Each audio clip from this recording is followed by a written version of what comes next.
And put this aside, and then now you're going to unbox the smaller one, which is the hardware. So open it up. Now here you have the cable. So this one goes to attached to the OBD2 port, which I'll show you later. And then this one here connects to the back of the Lufi-xf device. So right here, just attach like that. Okay, and then what else do we have? Oh, the wrong one. So from here you have, these are the tools, the support, the brackets needed to install the Lufi-xf device on your car itself. So open it up and see what do we have. So this is the base. You have a 3M tape backing as well, so to stick, whether you want to stick on the dashboard or you want to stick on the windscreen, up to you. And then here you have the mounting bracket. This mounts on top of the base, which I'll show you later. And then you have an Allen key and a bolt and nut as well to attach all of these together. And it also comes with a USB, micro USB. Okay, so now let's start with the installation process. I've lined up everything here. So first, you're gonna take the base. You can see there's these two protruding teeth right here, right? So you're gonna take the mounting. You're gonna slot it in here, just like that. Okay, after that, you have to make sure the holes are aligned on both ends. Okay, once they are aligned, you're gonna take your bolt. You're gonna remove the nut first. Okay, and then all you're gonna do is you're gonna slot this right through. It's pretty hard to do with one hand, but you're gonna align the hole and then slot your bolt right through.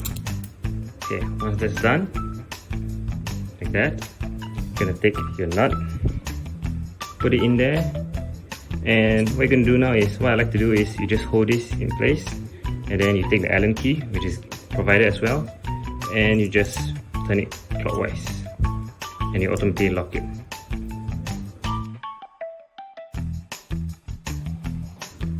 Okay, now it's tight. So you can see the nut is already inside the bolt. Perfect. Now the next step, you want to put this at the back of the device. So what you got to do is, you see this device right here, you got this slot which slides up. So this one you're going to loosen it a bit first, just turn it anti-clockwise. Once it's loosened, you can go up and down. So you just have to take this, align it, and just slot it right in, just like that. Once it's done, you just rotate it clockwise to tighten it, and there you have it. So you can put it like that. Then you can take the 3M adhesive tape and just remove one of the side and just tape it right here. So that's it. So now what you gotta do is, you gotta take this cable which I mentioned just now. This is to connect to the OBD2 port. Now the OBD2 port usually locates below the steering wheel, under here, this area. So you just have to go down and have a look, where is it? Well, in this case, this one is right here. So I've turned on the flash.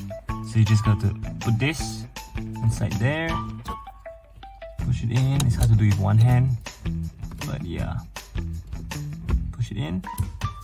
Okay, that's it. Then attach the back end of the cable to here. So just push it in like that. So you can hear the beeping, means it's successfully connected. Okay, if for some reason after you connect the cable from the Lufi-xf device to the OBD2 port and it doesn't work, you have another cable right here which is labeled the ACC cable right here. So all you're gonna do is you gotta connect this to the ignition switch fuse and it should work. I'll show you a picture of how you should do it. So now let's go ahead and start the car.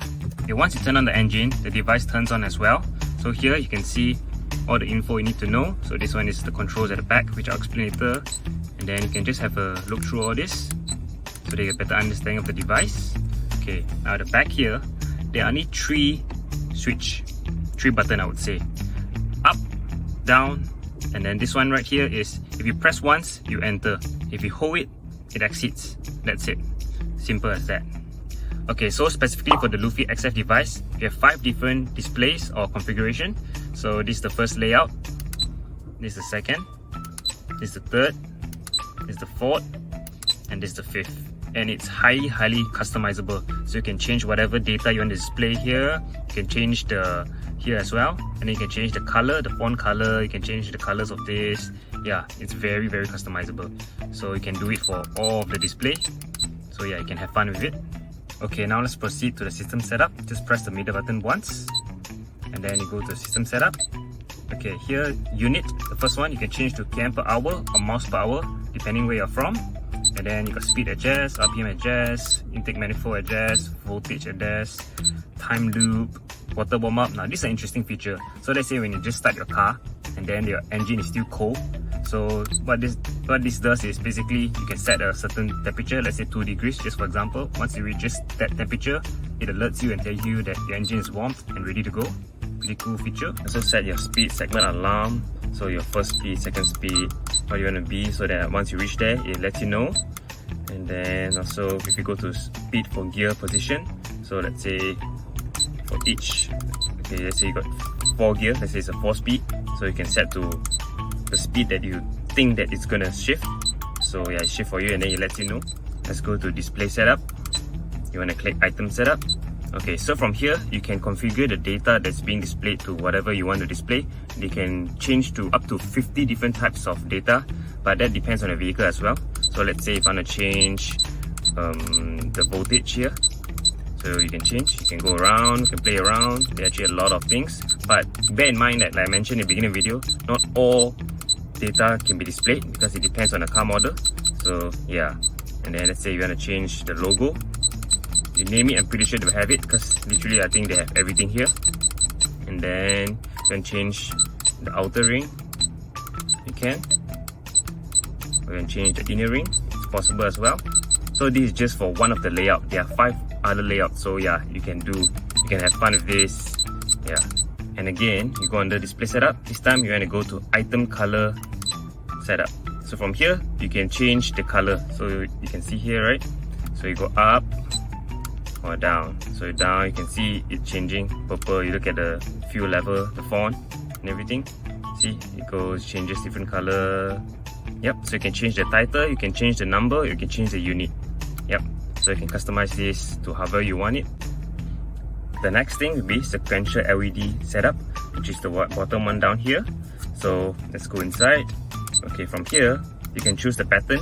The first one, this one, means that it goes from left to right when you rev your car. So it goes like this and back down. And the second one will be, it goes from the side all the way to the middle and then go back down. Yep, so there are 2 options. And then this sequential step, basically it tells you how many balls here. So let's say if 100 RPM will be here, then this will be 200, 300, 400, 500. Or if not, you put to 500, meaning that each disc will be 500, 1000, 1500, 2000. So when you rev, then it goes like this when you reach that certain RPM. So you can set. And then the next one will be multicolor. So if it's multicolor, meaning that the starting will be green, then you suddenly go to orange and then go to red. Yep. Or if you want just one color, you can put it either red, green or blue. And under warning setup, so from here you can set, let's say the most important one will be like voltage. You want to set the voltage to be, let's say it's at 11. So let's say if it drops below 11, it warns you, so that it tells you that your car battery is dying and you get it replaced as soon as possible before it dies. Or the water temperature or oil temperature, if it's too hot, it reaches the threshold. So yeah, you know that your car is going to overheat. So yeah, it tells you before it happens, which is a very cool thing. And one thing I really like about this product is it has this time attack mode. So if you click on it, you can select your mode, whether you want 0 to 100, 0 to 200 or 0 to 400 meters. So yeah, okay, let's say I set to 0 to 100 kilometers per hour. Then you press start. So now you're 0 km per hour. Once it goes after 1, then you start recording. So let's say if you accelerate very fast, then the graph goes like this up. Once it reaches, then it tells you your best time. So next time, each time you do, it records. So yeah, you can compare. And you have DTC data. DTC stands for diagnostic trouble code. So you click on it.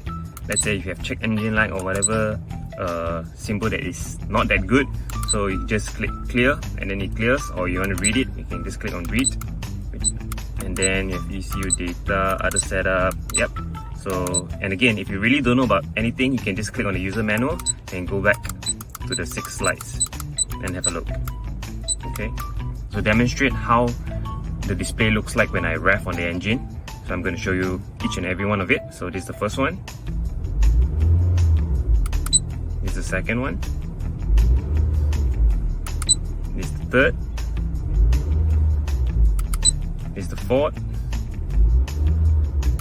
And this is the fifth.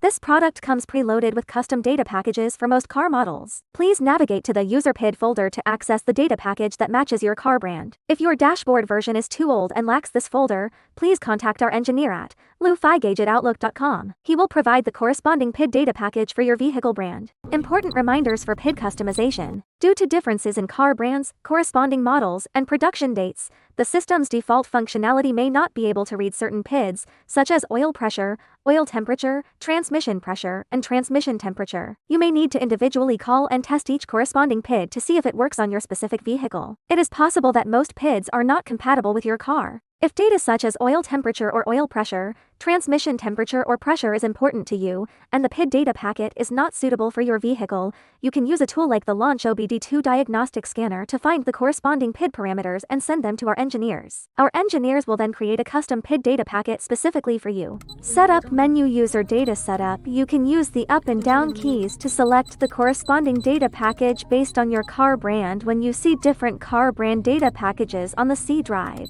After selecting the appropriate brand, press the confirm button to proceed. We see that the Volkswagen brand includes Audi and some other sub-brands. We select the corresponding sub-brand based on the vehicle model. You can select the corresponding data packets and test them one by one.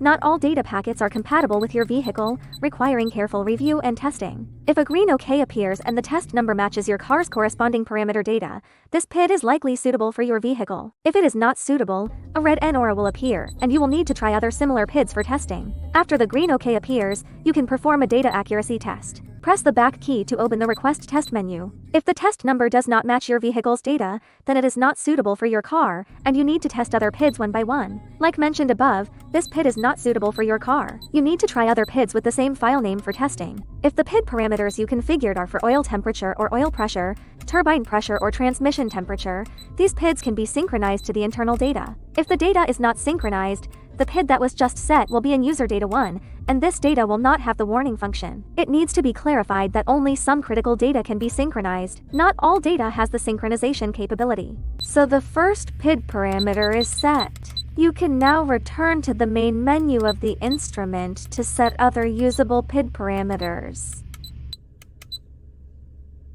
How to view and display custom PID data. Open System Settings, Display Settings, Instrument Type Settings. Press the confirmation key to enter the function settings, find user data, select the previously defined PID, and then you can proceed with the configuration. If your vehicle is from Toyota, Honda, Volkswagen, Mazda, or BMW, please use the System Setup, choose System function to select the dedicated system for your specific brand for better support. If your vehicle is a Honda, the dedicated Honda system has added auxiliary door lock functions, speed activated locking, gear position activated locking, emergency braking light flashing, and door opening alerts, as well as parking light flashing. If you do not like these functions, you can turn off the corresponding features at Setup, Menu, Other Setup. Volkswagen and Mazda brands also have door opening alert functions. If you do not like them, you can also disable these functions at Setup, Menu, Other Setup. Customer satisfaction is our service tenet. Should you encounter any issues while using our products, please feel free to contact our engineer at Lufigauge@outlook.com. We are always at your service.